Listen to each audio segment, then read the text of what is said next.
자, 이제 오늘 사도행전 13번째 강해입니다. 오늘 여러분 읽느라고 수고하셨어요. 사도행전 7장은 끊어서 설교를 하기가 어렵더라고요. 왜냐하면 이게 그냥 스데반이 한 판에 설교한 거예요. 그래서 스데반의 명설교예요. 이런 설교가 사실 없어요. 성경에 평신도가 설교한 곳 중에 이 같은 설교가 없어요. 이 사도행전의 전환점이 되는 장입니다. 이 7장이. 왜냐하면 1장부터 이 7장까지가 바로 예루살렘 초대교회예요. 사도행전 1장 8절이 사도행전의 요절이거든요. 우리 1장 8절 다 암송하시죠? 오직 성령이 너희에게 임하시면 너희가 권능을 받고 예루살렘과 유대와 사마리아와 땅끝까지 이르러 내 증인이 되리라 그랬어요. 거기 첫째 예루살렘이에요. 지역적으로 초대교회가 예루살렘에서 시작해서 폭발적인 성장을 했잖아요. 지금까지 이야기예요. 그래서 이 7장까지가 예루살렘 교회고, 그런데 그 예루살렘 안에서만 안주하니까 하나님께서 핍박이라는 환란이라고 하는 하나님의 강권적인 역사를 통해서 강제적으로 교회가 흩어지게 됩니다. 그래서 8장부터 12장까지가 두 번째 단계인데 이게 바로 유다와 사마리아예요. 유다와 사마리아. 그 다음에 13장이 굉장히 중요한 장입니다. 사도행전 전체가 28장인데 그 중에 거의 가운데가 되는 13장이 바로 이방인의 교회가 시작되는 거예요. 그게 바로 안디옥 교회예요. 바로 23장부터 마지막 28장까지가 땅끝까지예요. 땅끝이야, 땅끝. 그 당시에 땅끝은 이방 세계고 그 중에서도 로마예요. 로마. 그래서 바울이 1차, 2차, 3차 선교 여행을 통해서 로마까지 복음을 전하는 장면으로 사도행전은 마무리를 하게 됩니다. 그래서 1장, 8장, 13장 시작. 1장, 8장, 13장 이렇게 끊어집니다. 그래서 예루살렘, 유다와 사마리아 그리고 땅끝까지. 그러니까 아주 그 예수님의 예언의 말씀이 착착 이루어지는 것을 보게 됩니다. 근데 여기서 이 7장은 진짜 기가 막히게 탁월한 설교예요. 설교. 사도행전에는 크게 두 기둥의 사도가 바로 베드로하고 바울이잖아요. 베드로는 예루살렘 교회, 즉 유대 교회의 수장이고 바울은 안디옥을 중심으로 한 이방 교회의 수장이에요. 그래서 이 초대교회의 기독교는 베드로와 바울이라는 두 영적 기둥이 받치고 있는 거예요. 그래서 사도행전에 설교가 바로 이 두 사람의 설교가 기록이 되어 있어요.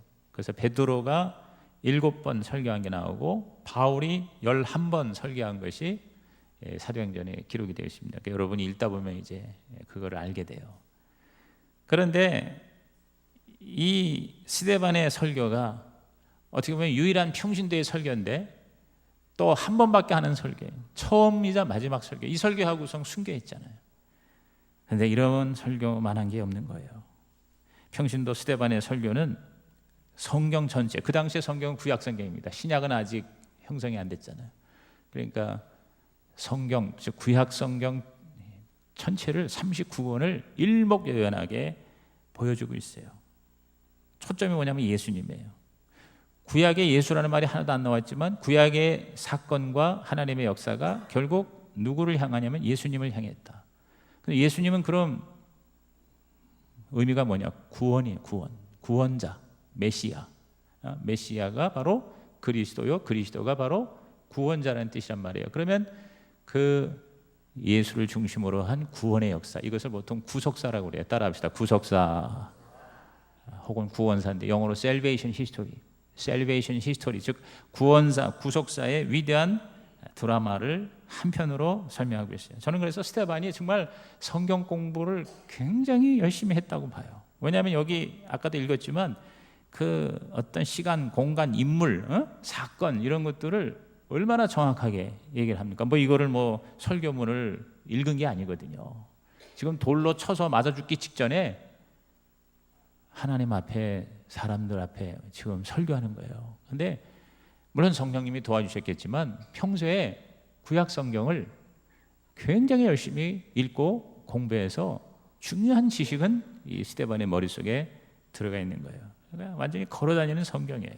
그래서 저는 도전을 받아요. 우리 저와 여러분이 특히 오늘의 이 평신도의 수준이 말이에요, 초대교회 수준으로 업그레이드가 돼야 되는데, 여러분 집사 이상 임명받은 사람은 스데반과 같이 하나님의 말씀이 여러분의 마음판에 새겨지고 여러분의 머릿속에 질서정연하게 충만하기를 주의 이름으로 축원합니다.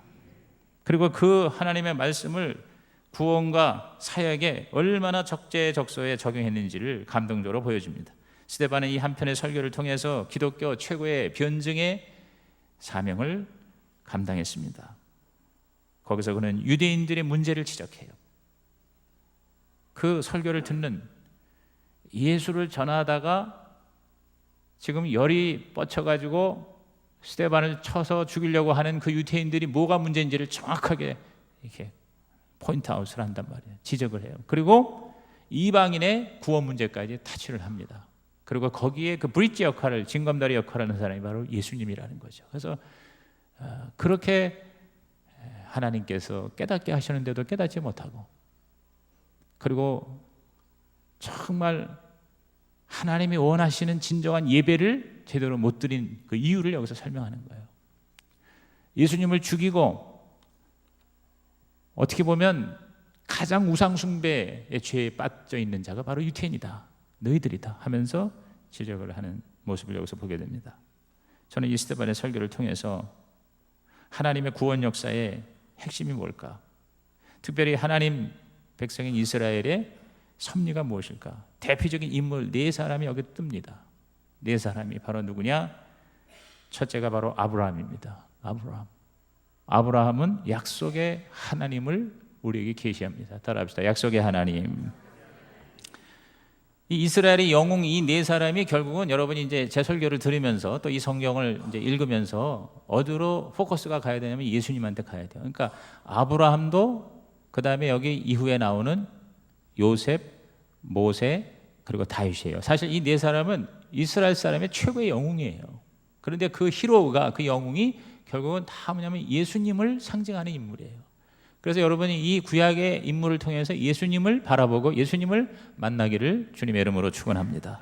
자, 2절을 한번 다시 읽어볼까요? 스데반이 이르되 여러분 부형들이여 들으소서. 우리 조상 아브라함이 하란에 있기 전 메소포타미아에 있을 때에 영광의 하나님이 그에게 보였다. 자, 스데반의 설교는 자, 이스라엘 사람들의 최고의 앤시스터, 조상인 아브라함부터 시작합니다.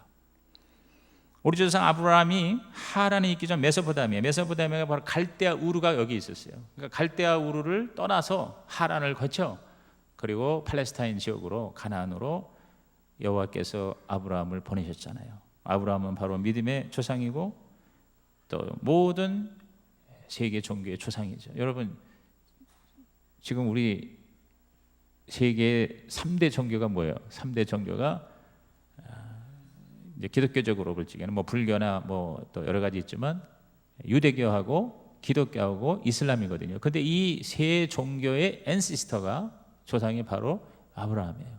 유대교에서도 아브라함, 기독교에서는 믿음의 조상을 아브라함, 이슬람도 아브라함, 이렇게 자신들의 종교의 시조를 얘기하고 있어요. 그 메소포타미아라는 지역이 아시다시피 인류 문명의 발생지입니다. 그리고 거기에는 엄청난 이방신들이 존재했었어요. 우상이 들끓었어요. 그리고 고대의 신은 다 뭐냐면 다신이에요. 잡신이에요. 여러 신이 많았단 말이지. 그런데 그 가운데에서 유일하게 유일신을 처음으로 깨달은 사람이 바로 아브라함이에요. 그러니까 성경에는 하나님의 아브라함을 계시하시고 부르셨다고 그러지만 또 유대인의 입장에서는 이 아브라함 자신이 스스로 그것을 자각하는 거예요. 하나님이 주신 계시를 받아서 깨닫는 거예요. 진짜 신이 누구냐? 바로 여호와구나. 이거를 알게 되면서 이제 하나님의 구원의 역사가 시작이 되는 거죠. 이게 기적이에요. 여러분, 그 당시에 그 잡신 가운데에서 지금으로부터 아브라함이 여호와 하나님을 만난 때가 4,000년 전입니다. 주전 2,000년이니까 4,000년 전 그 고대에 아브라함이 여호와 하나님을 깨달았다는 것은 이건 어마어마한 사건이에요.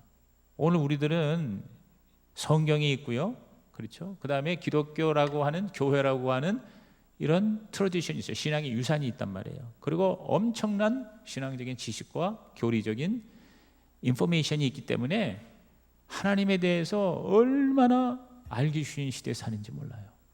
그런데 아브라함 시대에는 성경이 있었어요. 뭐 교회가 있었어요. 신학교가 있었어요. 교리가 있어요. 시스템이 있어요. 뭐가 있어요? 아무것도 없단 말이에요.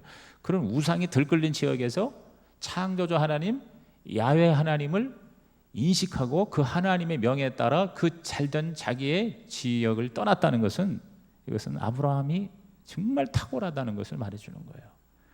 오늘 우리가 이렇게 쉽게 예수님 때문에, 더군다나 우리에겐 진짜 예수님이 계시잖아요. 그러니까 예수님이 계심으로 정확하게 하나님이 어떤 분이신가를 알게 되고 창조주로 구원자로 만나게 된 거, 여러분 진짜 이게 은혜 시대예요. 그러니까 여러분이 지금 시대를 잘 만난 거야. 삼국시대에 태어났어 봐. 고려시대, 고구려 시대에 태어났으면 어떻게 예수를 믿었을까요? 그렇죠? 그러니까 이 시대에 태어난 거 여러분 감사하시고, 여러 가지 힘들고 괴로워도, 더군다나 또 북한에 태어났어 봐. 시대적으로 지금 시지만은 지역적으로 북한에 태어났어 봐요. 또는 북한에서 살게 되었다면 얼마나 기가 막혀요. 그러니까 여러분은 하여튼 그것만으로도 여러분은 감사하고 또 감사하고 평생 감사, 범사 감사, 절대 감사하시기를 주의 이름으로 축복합니다. 여기서 하나님은 아브라함에게 약속을 주셨어요. 그래서 약속의 하나님이고 언약의 하나님이 된 겁니다. 그 하나님의 약속은 굉장히 허황된 것일 수도 있어요. 그런데 아브라함은 그것을 믿음으로 받아들였다. 이게 바로 아브라함의 위대한 점이에요. 아브라함이 달래 위대한 게 아니라 그 바랄 수 없는 곳에서 바라고 믿을 수 없는 곳에서 믿었고 알 수 없는 곳에서 하나님을 깨닫고 나아갔다는 게 기가 막힌 아브라함의 축복이죠. 그래서 5절에 하나님은 불렀는데 그러나 여기서 발붙일 만한 땅도 유업으로 주지 아니하시고 다만 이 땅을 아직 자식도 없는 그와 그의 후손에게 소유로 주신다고 약속했다. 그러니까 하나님께서 너가 갈대우를 떠나라. 내가 너에게 약속한 땅으로 가라. 그럼 내가 너에게 하늘의 별처럼 바다의 모래처럼 무수한 자손의 복을 주고, 이른바 아브라함의 복이 자손의 복이요, 건강의 복이요, 장수의 복이요, 물질의 복이요, 명예의 복이요, 믿음의 신앙의 복인데, 이런 총체적 완전한 복을 내가 너한테 주겠다라고 했는데 아브라함이 100살 때까지 자식도 없었어요. 뭐 가보니까 뭐 땅이 오히려 더 유브라데 강이 흐르는 메소포타미아 같은 옥토도 아니고 그야말로 광야예요. 마른 땅이에요. 그러니까 그런 것을 갔다고 하는 건 이것은 대단한 거예요. 하나님이 역사하시게 되어 있지만 아브라함이 대단한 거예요. 여러분, 하나님이 저와 여러분에게 약속한 것은 지금 당장 내 눈에 나타나고 또 우리의 가치관으로 볼 때 좋은 것만이 하나님의 축복이 아니라는 사실이에요. 여러분, 이스라엘 백성들이 가나안 땅을 젖과 꿀이 흐르는 땅으로 약속받고 갔지만 막상 가보면 젖과 꿀이 전혀 없는 거예요. 우리가 성주순례 가보지만 저 북쪽에 조금 시리아 쪽 그쪽이나 여러분 물이 있고 그 다음에 수풀이 우거져 있지, 다 메마른 광야야, 황야야. 우리나라 같이 이렇게 아름답고 이렇게 비옥하고 이렇게 푸르지를 못해요. 그런데 뭐가 젖과 꿀이 흐르는 땅이냐 이거지. 네, 여러분, 하나님이 이스라엘 백성에게 젖과 꿀이 흐른다는 것은 바로 뭐냐면 부족함이에요. 부족함. 즉 부족함 가운데에서 하나님이 주신 인간의 잠재력, 그것을 개발해서 하나님의 영광을 드러내는 민족으로 삼아주리라. 할렐루야. 그래서 이스라엘 백성에게서의 젖과 꿀은 바로 뭐냐? 하나님이 주신 잠재력이에요. 잠재력. 그것들이 전 세계로 뻗어나갔잖아요. 그래서 어떤 분은 그렇게 해석하는데 나는 거기에 공감합니다. 이스라엘의 젖과 꿀은 지금 미국이라는 나라예요.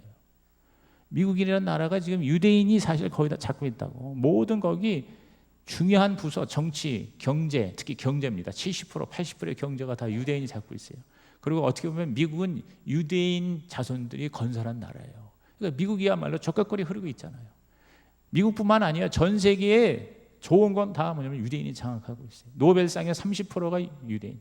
모든 교육, 모든 문학, 철학, 그리고 천재적인 그런 과학이나 예술이나 이런 표현들이 다 뭐냐면 유대인의 피가 거기 다 흐르고 있는 거예요. 그게 바로 하나님이 젖과 꿀이 흐르는 가나안을 약속을 하셨을 때 그런 잠재력의 세계를 일으킬 수 있는 그러한 힘과 에너지와 지식과 지혜를 이스라엘 백성에게 주었다. 할렐루야. 저는 지금 책을 거의 다 읽고 있는데 유대인의 성공 코드라는 책입니다. 이게 아마 제가 올해 여러분에게 24권의 책을 우리 교회 교인들에게 소개하는데 지난주에 소개한 게 공부는 예배다라고 하는 책이었어요. 그렇죠? 근데 이번 4월 달 하반부에 여러분이 꼭 읽어야 할 책으로 유대인의 성공 코드 엑셀런스라는 책이에요. 특히 자녀들에게 그 공부는 예배다라는 책도 우리 자녀들이 읽을 때 너무 좋은 책입니다. 우리 지민이한테 읽으라 그래가지고 그걸 자기가 읽었다고 그러더라고. 그래서 읽은 걸 가지고 좀 대화를 나누는데, 이게 유대인의 성공 코드는 헤스키 아리엘이라고 하는 사람인데, 이 사람이 현재 지금 유대의 그 탁월한 교육 아카데미의 수장 노릇을 하는 분이에요. 그래서 한 몇 주 전에 그 조선일보인가 거기에서 굉장히 큰 인터뷰가 나와가지고 내가 그거를 보고 이 책을 신청해서 읽어보는데, 아주 짧은 책이고 간단한 책인데, 이 책에서 이 유대인의 이 탁월성, 엑셀런스란 말이에요. 이 탁월함이 바로 세상을 이기게 하는 리더십이거든요. 그래서 이제 우리 교회에서도 제가 탁월함과 신실함, 시작. 탁월함과 신실함. 탁월함은 엑셀런스고 신실함은 인테그리티예요. 우리 저기 신실 인테그리티가 있죠. 그러니까 인테그리티라고 하는 건 성품이에요, 성품. 성실하고 변함이 없고 충성스럽고 믿을 만한 것이 그게 성품이에요. 탁월함은 기술과 능력과 지식이에요. 그래서 탁월함과 그리고 신실함. 그래서 탁신이라고 그랬잖아요. 탁신, 탁월함과 신실함. 시작. 탁월함과 신실함. 이것이 우리 그리스도인의 하나님의 백성의 징표가 되어야 된다. 그래서 이 유대의 교육의 이 탁월함이 세 가지, 여기 보면 세 가지가 유대인의 탁월함의 원천이라고 그랬어요. 첫째가 부족함이에요. 유대인들은 너무나도 부족한 거예요. 그들이 가지고 있는 건 땅도 없어요. 뭣도 없어요. 없는 게 그 부족함 가운데서 두 번째가 채움이에요. 그 부족함을 채우려고 노력했을 때 잠재력이 이것이 결국은 발전이 되고 개발이 되었다. 그 다음에 세 번째가 그 채움을 가능하게 한 것이 바로 기록이라고 하는데 바로 책입니다. 즉 성경과 탈무드예요. 그래서 저는 여기서 이 탈무드의 가치를 새롭게 발견했어요. 저는 그냥 탈무드를 그냥 상식적으로만 알았는데, 이 책에서 이 저자가 탈무드의 가치에 대해서, 탈무드의 그 성격에 대해서 너무 잘 얘기했어요. 탈무드는 토라라고 하는 구약의 특별히 모세의 율법을 해설해서 생활에 적용한 이른바 라이프 매뉴얼이에요. 삶의 매뉴얼과 가이드예요. 모든 분야에. 그래서 이것이 4,000년에 걸쳐서 이 탈무드가 이루어진 거예요. 구약 성경과 거의 그 역사를 같이 해요. 이걸 풀고 또 풀고 제너레이션 투 제너레이션 세대를 통해서 해설을 하고 각주를 달고 수많은 사람들이 토론하고 논쟁하고 또 디스커션해서 그것을 좋은 것만 갖다 붙인 거예요. 모든 사람이 합의하는 민주적인 절차를 통해서 가장 좋은 정보와 지식과 특별히 삶이, 인격이, 성품이 성숙해지는 쪽으로 이 탈무드의 내용은 되어 있어요. 그래서 현재 이 탈무드는 60권까지 되어 있다고 그래요. 60권. 처음에 6권으로 시작해서 지금 60권으로 개발되는데, 가장 탈무드가 오늘의 모습으로 완성된 때가 지금으로부터 1500년 전입니다. 그러니까 주후 300에서 600년 사이에 오늘의 탈무드가 형성이 된 거예요. 그래서 이 탈무드를 가지고 이스라엘 사람들은 나라는 없어도 땅은 없어도 탈무드와 성경을 가지고 안식일마다 가족들이 모여서 그걸 가지고 계속 스터디하는 거예요. 공부하는 거예요. 가르치는 거예요. 또 배우는 거예요. 그래가지고 이것이 이어져서 오늘날 유대인이 가장 탁월한 교육 그리고 지식과 지혜, 모든 세계의 리더십을 유대인들이 차지한 이유가 바로 이 탈무드 때문이다. 그래서 이 세 가지가 확 마음에 와닿는 거예요. 그러면서 우리가 성경을 소홀히 하고 또 이 성경 말씀을 적용하는 그런 영적인 신앙의 교육이 약화되면 여러분 크리스찬이 엑셀런스 앤드 인테그리티 불가능하다는 거예요. 그래서 좀 얘기가 딴 데로 가는 것 같습니다만 좀 더 실질적인 얘기, 제가 여러분에게 이 책을 소개하면서 얘기합니다. 하나님이 우리에게 주신 약속은 지금 내 시대에 내 눈앞에 당장 나타나는 것만이 아니라, 사실 아브라함 시대에는 하나님의 그 약속이 거의 실현이 되지 않았어요. 그런데 그 후손을 통해서, 특별히 그 모래알같이 그 하늘의 별처럼 많은 자손의 축복은 어디에서 이루어졌습니까? 애굽에서. 그게 이제 요셉의 얘기가 나오는 이유가 그겁니다. 그 다음에 다시 모세를 통해서 출애굽해서, 그 다음에 전성기가 바로 다윗 왕이라는 거죠. 그래서 아브라함, 요셉, 모세, 다윗 이렇게 인물을 통하여 하나님의 구원의 역사, 하나님의 축복의 역사가 드라마가 전개가 된다는 거예요. 이거를 스데반이 깨달은 거예요. 그래서 스데반이 이것을 설교를 기가 막히게 한 거예요. 하나님은 아브라함에게 고향을 떠나라, 그리고 비전의 땅으로 가라라고 명하십니다. 자, 3절 읽어볼까요? 이르시되 내 고향과 친척을 떠나 내가 내게 보일 땅으로 가라. 따라합시다. 떠나 가라. 그래서 우리가 하나님의 탁월한 역사, 기적의 역사, 하나님의 나라를 얻으려면 내가 편한 안전지대, 영어로 safe zone 혹은 comfort zone이라고 그래요. 내가 편안하고 내가 안전한 그런 zone, 그런 지역을 내가 떠나야 돼요. 세상에서도 그렇게 얘기하잖아요. 안전지대에서 내가 뛰어나와 새로운 모험을 시도하지 않으면 절대로 성장 발전할 수 없다. 근데 하나님께서 아브라함을 크게 일으키기 위해서, 아브라함이라고는 한 개인과 패밀리를 통해서 하나님의 국가를 이루기 위해서 떠나가라 이렇게 명하셨어요. 이렇게 아브라함에게 하나님께서 약속을 주신 목적은 뭐냐? 바로 하나님을, 유일신 여호와를 섬기는 백성으로 삼기 위해서 택하신 거예요. 그게 7절입니다. 우리 7장 7절 시작. 또 이르시되 종 삼는 나라를 내가 심판하리니 그 후에 그들이 나와서 이곳에서 나를 섬기리라. 그래서 여기 종 삼는 나라가 바로 애굽이에요. 에집트의 노예로 생활 400년 걸쳐서 200~300만 명을 하나님께서 조성하셨어요. 그리고 그 애굽을 심판하고, 그리고는 출애굽시켜서 나를 섬기리라 그랬어요. 거기 섬기리라에 밑줄 수 있어요. 이 섬기린다는 게 바로 뭐예요? 예배하는 거예요. 영어 성경에 분명히 나와 있어요. Worship me in this place. 그랬어요. 즉 출애굽한 목적은 하나님을 예배하는 거예요. 오늘 여러분이 출애굽은 구원이에요. 우리가 구원받은 목적은 하나님을 섬기는 거예요. 하나님을 예배하는 거예요. 여러분이 하나님을 예배하는 것은 하나님을 섬기는 것이고, 그것이 바로 하나님의 뜻이고, 그것이 창조 그리고 구원의 목적인 것입니다. 그 약속은, 하나님의 그 아브라함이 주신 축복의 언약은 당대 이루지 않았다는 것을 5절에 아까도 말씀드렸죠. 그와 그의 후손에게 소유로 주신다고 약속을 하셨다. 아직 자식도 없는 그에게 약속에 불과했던 거예요.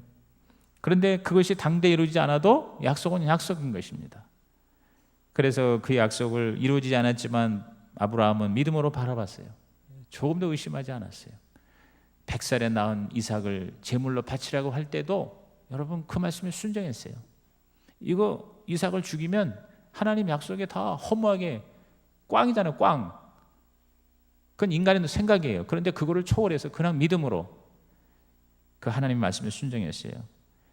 이러한 아브라함의 위대한 믿음에 대해서 사도 바울은 로마서 4장에서 극찬을 하고 있습니다. 여러분이 나중에 로마서 4장을 한번 시간 내서 읽어보십시오. 하나님의 약속은 여러분 믿음으로 보는 약속입니다. 믿음이라는 게 뭡니까? 보지 못하는 것을 보는 거예요. 아브라함은 갈 바를 알지 못하고 갔고요. 그리고 보이지 않는 그것을 보는 것처럼 말을 했어요. 그러실 때 하나님은 아브라함을 통해서 그의 후손에게 하나님의 언약을, 약속을 이루어 주신 것입니다. 오늘 저와 여러분도 아브라함처럼 지금 당장 보이지 않지만 하나님의 약속을 철저하게 믿고 믿음으로 전진하면 마침내 내 시대가 아니더라도 내 자녀 세대에 하나님의 영광이 드러날 줄로 믿는 것입니다. 미래를 바라보고 오늘을 심는 자가 되기를 주의 이름으로 축원합니다. 여러분, 제가 지난주에 설교도 얘기했지만 지금 얼마나 기가 막힌지 몰라. 좀 자전거 타고 한번 나가봐요. 기가 막힌 산천이 지금 막 애기 그 잎사귀가 막 나한테 인사하고 웃으면서 그렇게 예쁠 수가 없어. 온 천하가 다 파랗고 산마다 이제 울창한 그런 나무 잎사귀들이 이제 춤을 출 거 아니에요. 근데 여러분, 그게 북한은 지금 민둥산이에요. 그게 바로 우리 어렸을 때 세대에 자꾸 나무 심으라고 원망 불평하고 그랬는데 그 심은 것 때문에 오늘 우리가 누리는 거예요. 다시 말해서 우리는 미래를 위해서 오늘 나무를 심는 자예요. 아브라함이 바로 그랬어요. 하나님의 약속의 씨앗을 지금 심었어요. 당장 안 나타났지만 아브라함 이후 이삭과 야곱과 요셉과 그리고 12 모든 지파를 통해서 여러분 이스라엘이라는 나라, 하나님의 나라가, 그 다음에 그것이 이제는 뭐요? 하나님께서 뛰어넘게 하셔서 이방인들까지도 포함하는 교회가 된 거예요. 아브라함에게 주신 그 믿음의 씨앗이 오늘 전 세계에 약 600여만 개의 교회가 있어요. 이런 그 로컬 처치가 한 600만 개 돼요. 작은 거까지 하면 한 1000만 개 됩니다. 전 세계 1000만 개의 기독교 교회를 통해서, 그 다음에 캐톨릭 교회까지 합하면 지금 이 지구상에 덮고 있는 게 뭐냐면 아브라함의 열매예요. 하나님의 아브라함이 주신 그 하나님 나라 백성, 그 백성의 사명은 하나님을 예배하는 거예요. 하나님을 섬기는 거예요. 그래서 지금 전 세계 곳곳마다 우리 성시교회를 포함해서 수많은 교회에서 하나님을 예배 드리고 있지 않습니까? 할렐루야. 이게 바로 뭐냐? 언약에 이루어진 거예요. 두 번째 스데반의 설교에서 등장하는 인물이 요셉입니다. 요셉은 은총의 하나님, 시작, 은총의 하나님을 우리에게 보여주고 있어요. 약속의 하나님뿐만 아니라 은총의 하나님이에요. 자, 9절에서 10절 다시 읽어보겠습니다. 여러 조상이 요셉을 시기하여 애굽에 팔았더니 하나님이 그와 함께 계셔 그 모든 환난에서 건져내사 애굽 왕 바로 앞에서 은총과 지혜를 주심에 바로가 그를 애굽과 자기 온 집의 통치자로 세웠느니라. 여기 보면은 요셉이 하나님의 은총을 받았다고 그랬어요. 하나님이 함께 하셨어요. 우리 요셉의 스토리는 제가 다시 이야기하자면 여러분 너무나도 잘 알지 않습니까? 바로 그 극심한 기근과 가뭄에서 다 몰살당하던 상황에 하나님이 구원하시기 위해서 요셉을 미리 보내서 애굽의 총리 되게 하시고 애굽도 살리고 이스라엘 자기 가족도 살렸어요. 그리고 그 애굽에 들어가서 비록 노예 생활로 나중에 변질이 됐지만 거기서 무수한 자손이 번식이 일어난 거예요. 70명이 이민 가가지고 나중에 400년 후에 약 300만 명 가까이 되는 어마어마한 민족을 이루게 되었다는 것입니다. 하나님이 요셉을 쓰신 거예요. 요셉의 이 최고의 축복은 하나님의 은총이에요. 하나님이 함께 하셨다는 거예요. 그 요셉을 통해서 그 하나님의 은총이, 하나님의 은혜가 많은 사람들에게 퍼지게 된 거예요. 그래서 거룩한 하나님의 나라가 되었어요. 여러분, 하나님의 약속은 늦어질지라도 반드시 때가 되면 이루어질 줄로 믿습니다. 그래서 17절 보십시오. 하나님이 아브라함에게 약속하신 때가 가까움에 이스라엘 백성이 애굽에서 번성하여 많아졌더니 그랬어요. 여러분, 여기서 이 애굽은 바로 뭐냐면 세상을 의미하는 거예요. 그 다음에 이 이스라엘 백성은 바로 교회를 의미하는 거예요. 그러니까 하나님이 교회를 위해서 세상을 이용하신 거예요. 여러분, 하나님의 백성인 이스라엘을 만들기 위해서 애굽이라는 나라를 이용하신 것처럼 오늘 하나님께서는 세상 속에 교회를 일으키기 위해서 여러분 세상의 모든 좋은 것들을 통하여 교회를 세우시는 줄로 믿습니다. 그러므로 여러분이 세상에서 잘 되는 것은 단지 세상에서 잘 먹고 잘 살라는 게 아니라 세상에서 잘 되는 걸 통해서 이스라엘을, 교회를 세우라고 하나님이 복을 주신 거라 이 말이에요.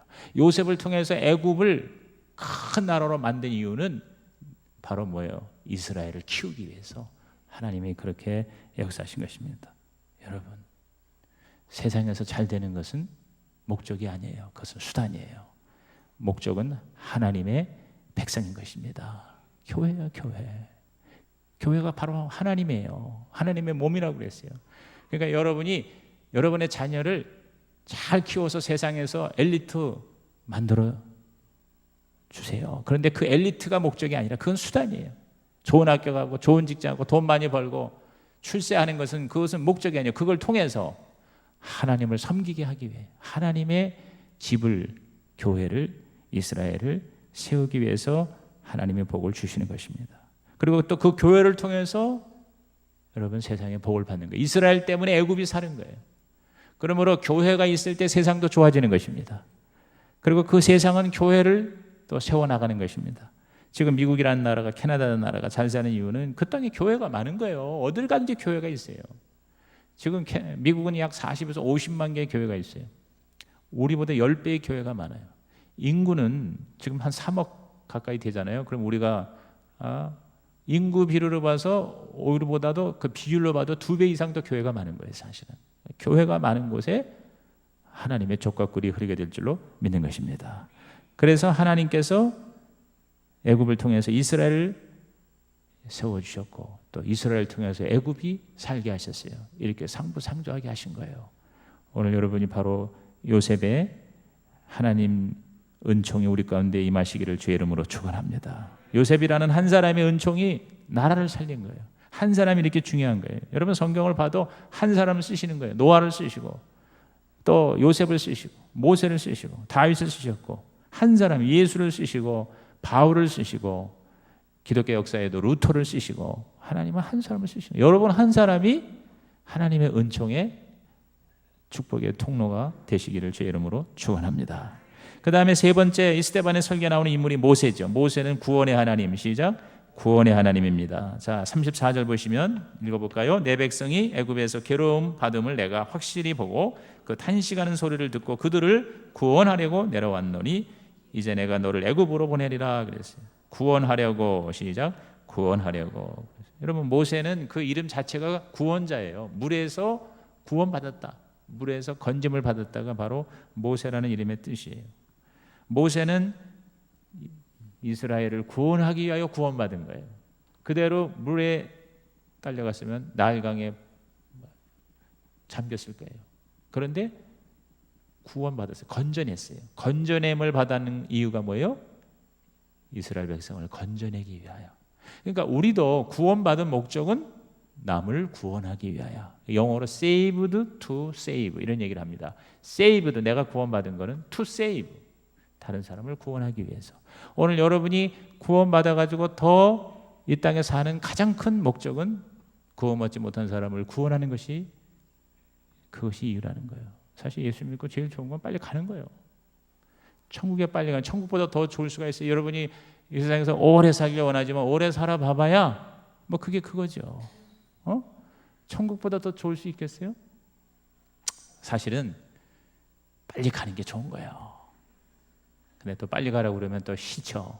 내가 여러분에게 여러분을 사랑합니다, 축복합니다, 빨리 가시기 바란다 그러면 미쳤나 그러고 아마 나한테 욕할 거예요. 다 오래 살기 원하는데 진짜 사실은 예수 믿자마자 빨리 천국 가는 게 제일 좋은 거예요. 아멘 하는 사람들은 정확한 걸 알고 계시는 거예요. 그런데 왜 더 사느냐? 더 사는 가장 큰 이유는 다른 사람도 데리고 가려고 더 산다 이 말이에요. 아시겠습니까?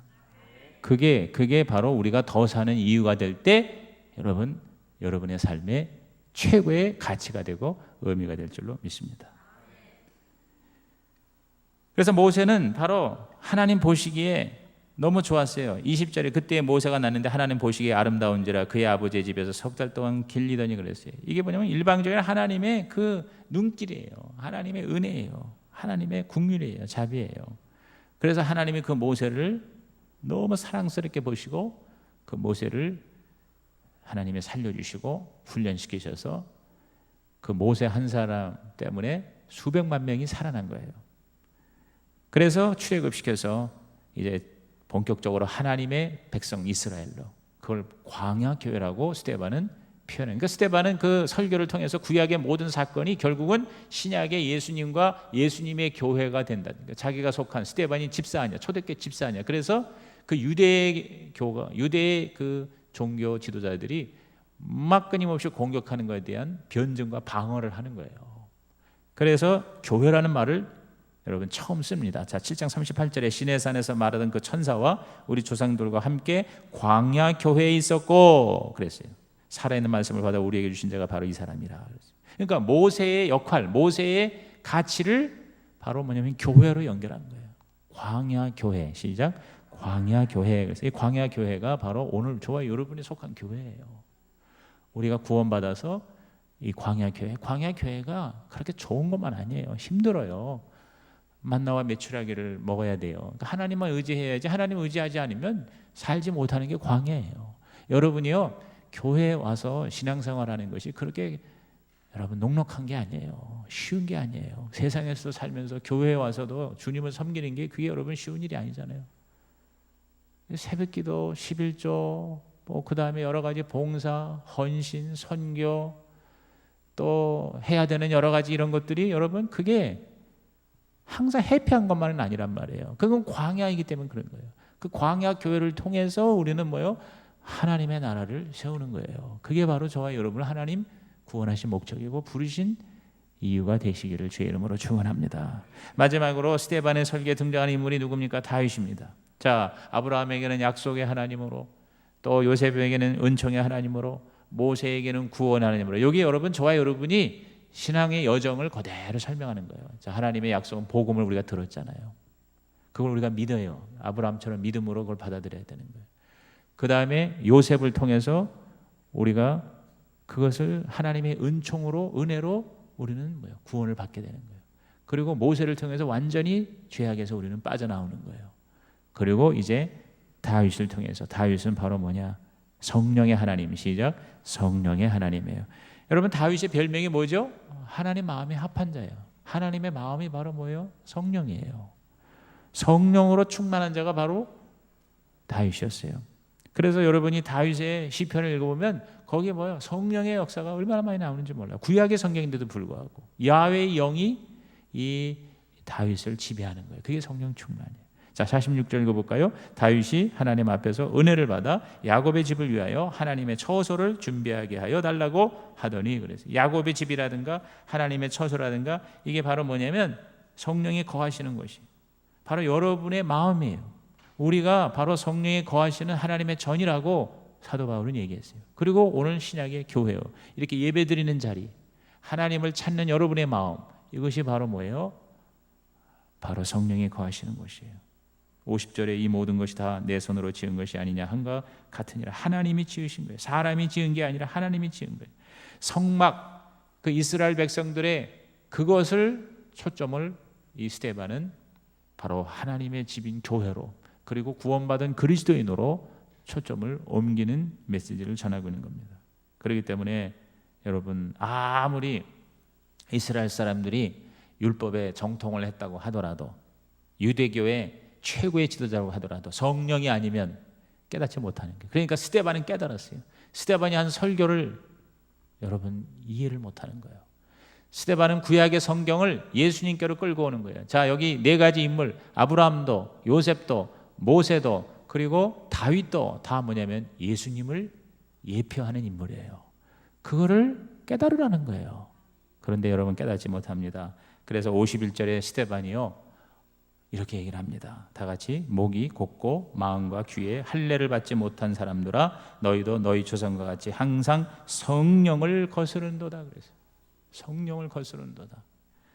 성령이 없으면 천사가 준 율법도 그것을 지키지 못하는 겁니다. 자, 53절에 너희는 천사가 전한 율법을 받고도 지키지 아니하였도다. 그래서 그러니까 정확히 깨닫지도 못하고 그것을 지키지도 못하는 거예요. 그러니까 성령은 깨닫게 하는 영이요 지키게 하는 영인 것입니다. 오늘 여러분이 와서 예배드리고 설교를 듣는데 들어도 뭔지 깨닫지를 못하면 성령이 역사하지 않는 거예요.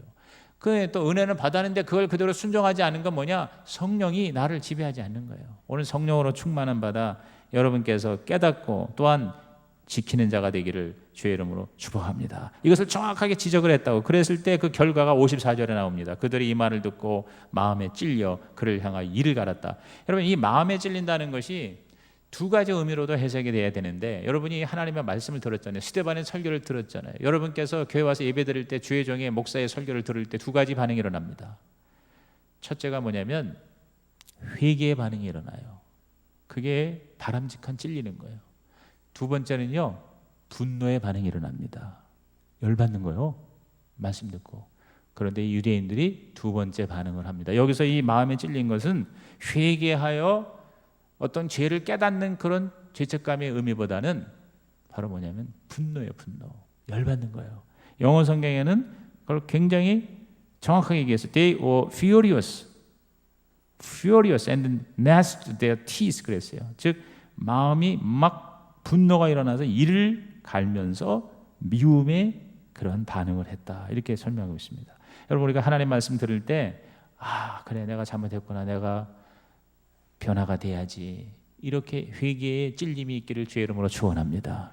내 말씀을 듣고 오히려 그것이 자기를 더 마음을, 바로의 마음을 굳게 하듯이 강팍하게 하는 경우가 있을 수 있어요. 여러분, 그것은 최악이에요. 바로 이 이스라엘 이 유대교 지도자들이 그렇게 반응한 거예요. 그 결과는 뭡니까? 결국 돌로 쳐서 스데반을 그 자리에서 죽였습니다. 그랬을 때 마지막 스데반이 55절에 스데반이 성령 충만하여 하늘을 우러러 주목하여 하나님의 영광과 및 예수께서 하나님 우편에 서신 것을 보았다. 그러면서 죽어가면서 뭐라 했어요? 저들을 사하여 주옵소서. 예수님을 보는 것 같죠. 스데반이 바로 예수님의 모습을 재현했어요. 오늘 성령을 참으로 제대로 받은 자는 다 예수님의 모습이 나타날 줄로 믿습니다. 오늘 우리 하나님의 섭리를 배웠습니다. 아브라함, 요셉, 모세, 다윗을 통해서, 그리고 이 스데반의 메시지를 통해서 오늘 저와 여러분이 진짜 스데반과 같이 참 그리스도인이 되고 예수의 제자가 되고, 뭐 우리가 다 순교할 수는 없으나 순교적 자세로 우리 하나님의 뜻을 이루어 나가는 저와 여러분 모두가 되시기를 주님의 이름으로 축복합니다. 기독교 최초의 순교자, 저는 결론적으로 이 스데반을 통해서 적용을 해보면 더 우리가 하나님의 말씀을 제대로 알아야 되겠다. 성경 말씀을 정확하게 알아야 되겠고, 두 번째는 스데반처럼 담대하게 하나님의 말씀을 전하는 열정이 우리가 충만해야 되겠다. 죽음을 눈앞에 두고도 담대하게 선포했잖아요. 그리고 세 번째는 스데반처럼 내 힘으로가 아니라 성령의 충만함을 받아 우리 하나님의 영광을 드러내시기를